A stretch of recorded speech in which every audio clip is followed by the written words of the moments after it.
Info for ever دیکھنے والوں معزز دوستو السلام علیکم۔ امید ہے آپ سب خیریت سے ہوں گے۔ معزز ویورز، آج کی اس ویڈیو میں جن مسلم سائنسدان کا ذکر کیا جا رہا ہے ان کا نام ہے ابن رشد۔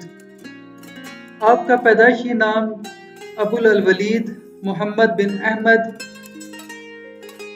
بن رشد القرطبی الاندلسی تھا۔ آپ کو ایورس کے نام سے بھی جانا جاتا ہے۔ آپ 1126 ہجری کو قرطبے میں پیدا ہوئے۔ ابن رشد مسلم فلسفی، ریاضی دان، ماہر فن طب اور ماہر علم فلکیات تھے۔ ابن رشد 12ویں صدی کی مشہور ترین شخصیت ہیں۔ ابن طفیل اور ابن ازہر جیسے مشہور عالموں سے انہوں نے دینیات، فلسفہ، قانون، علم الحساب اور علم فلکیات کی تعلیم حاصل کی۔ ہسپانوی خلیفہ المنصور نے کفر کا فتویٰ عائد کر کے ان کی تمام کتب جلا دی اور انہیں نظر بند کر دیا۔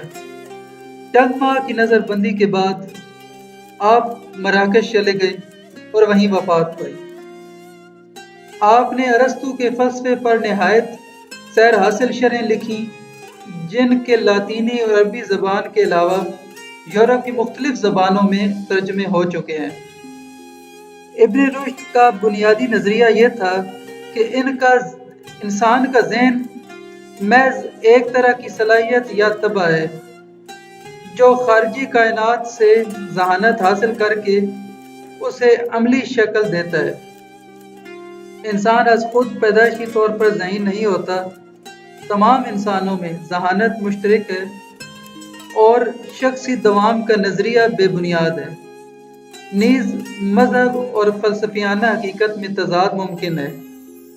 یوں تو ابن رشد نے قانون، منطق، قواعد، عربی زبان، علم فلکیات اور طب پر متعدد کتب لکھی ہیں، مگر ان کی وہ تصانیف زیادہ مقبول ہوئیں جو ارسطو کی مابعد طبیعیات کی وضاحت اور تشریح کے سلسلے میں ہیں۔ فلسفہ اور طبی علوم میں شہرت یافتہ ہونے کے باوجود آپ قاضی القضاء اور کمال کے محدث بھی تھے۔ نحو اور لغت پر بھی دسترس رکھتے تھے، ساتھ ہی متنبی اور حبیب کے شعر کے حافظ بھی تھے۔ معزز دوستو، مزید انٹرسٹنگ بات یہ ہے کہ ابن رشد انتہائی باادب، زبان کے میٹھے اور راسخ العقیدہ اور حجت کے قوی شخص تھے۔ وہ جس مجلس میں بھی شرکت کرتے تھے ان کے ماتھے پر وضو کے پانی کے آثار ہوتے تھے۔ ان سے پہلے ان کے والد اور دادا بھی قرطبہ کے قاضی رہ چکے تھے۔ ابن رشد نے عرب اقلیت پر بہت گہرے اثرات چھوڑے ہیں اور یہ یقیناً ان کی اتھام محنت کا نتیجہ تھا۔ انہوں نے اپنی ساری زندگی تلاش اور صفحات سیاہ کرنے میں گزاری۔ ان کے ہم اثر گواہی دیتے ہیں کہ انہوں نے اپنی زندگی میں سوائے 2 راتوں کے کبھی پڑھنا نہیں چھوڑا۔ پہلی رات وہ تھی جب ان کے والد کا انتقال ہوا اور دوسری رات جب ان کی شادی ہوئی۔ انہیں شہرت کی کبھی طلب نہیں رہی۔ وہ علم و معرفت کے ذریعہ کمال انسانی پر یقین رکھتے تھے۔ ان کے ہاں انسان نامی بولنے اور سمجھنے والی مخلوق کی پہچان اس کی ثقافتی اور علمی محاصل پر تھی۔ طب کی تعلیم انہوں نے ابی جعفر ہارون اور ابی مروان سے حاصل کی۔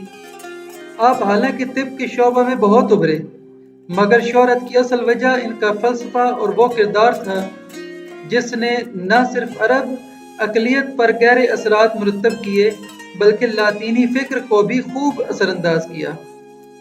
وہ اول تو فلسفہ اور شریعت میں موافقت پیدا کرنا چاہتے تھے اور عقیدہ کو متکلمین کے مغالطات اور خاص طور سے غزالی کی آمیزش سے پاک کرنا چاہتے تھے۔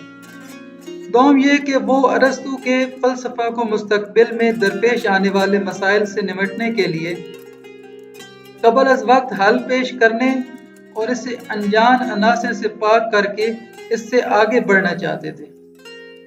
ابن رشد نے اشبیلیہ میں قاضی کا منصب سنبھالا اور خلیفہ ابی یعقوب یوسف کے کہنے پر ارسطو کے آثار کی تفسیر لکھنی شروع کی۔ پھر وہ کرتبہ چلے گئے اور قاضی القضاء کا منصب سنبھالا۔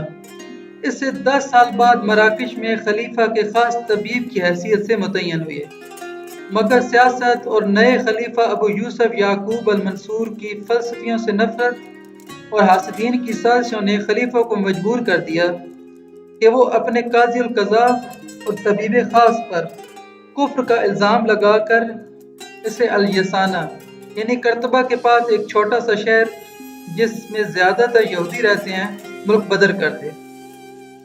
خلیفہ نے صرف اسی پر اکتفا نہیں کیا بلکہ ان کی تمام فلسفیانہ تصانیف کو آگ بھی لگا دی۔ وہ طب، فلک اور حساب کے علاوہ فلسفہ سمیت تمام جملہ علوم پر پابندی عائد کر دی۔ ایک روایت کے مطابق انہیں جامع مسجد کے ستون سے باندھا اور نمازیوں نے ان کے منہ پر تھوکا۔ بعد میں خلیفہ کو اپنی غلطی کا احساس ہوا اور وہ ابو الولید سے راضی ہو گئے اور انہیں اپنے دربار میں پھر سے شامل کر لیا، مگر اس وقت تک بہت دیر ہو چکی تھی اور زندگی کے 4 دن دونوں ہی کے پورے ہو چکے تھے۔ ابن رشد اور خلیفہ المنصور دونوں ہی اسی سال یعنی 1198 عیسوی کو مراکش میں انتقال کر گئے۔ ابن رشد کی تصانیف کو 4 زمروں میں تقسیم کیا گیا ہے: فلسفی اور عملی تصانیف، طبی تصانیف، فقہی و کلامی تصانیف، ادبی اور لغوی تصانیف۔ جمال الدین علوی نے ابن رشد کی 108 تصانیف شمار کی ہیں، جن میں سے ہم تک عربی متن میں 58 تصانیف پہنچی ہیں۔ ابن رشد کی اس قدر تصانیف میں خاص بات یہ ہے کہ انہوں نے ارسطو کے سارے ورثے کی شرح لکھی۔ ارسطو پر ان کی تشریحات کو 3 زمروں میں تقسیم کیا گیا ہے: مختصرات اور جوامع، یہ ان پر مشتمل ہیں جو انہوں نے ارسطو سے سمجھا مگر شرح متن سے براہ راست نہیں کی گئی۔ تلخیص یا شروحات صغریٰ، ان میں ارسطو پر گفتگو ہے مگر متون کے حوالے نہیں دیے گئے۔ شروحات کبریٰ، یہاں ابن رشد قول ارسطو کا حوالہ دے کر اپنے انداز میں شرح لکھتے ہیں۔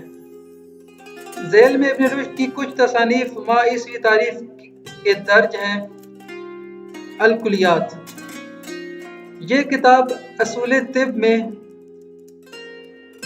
ہدایہ المجتہد و نہایہ المقتصد، یہ کتاب اصول فقہ میں ہے۔ تلخیص القیاس، چھوٹی شرح تلخیص الجمہوریہ، یہ جمہوریہ افلاطون کا خلاصہ ہے جس کا عربی متن مفقود ہے مگر اس کا ترجمہ 1999 کو کر دیا گیا تھا۔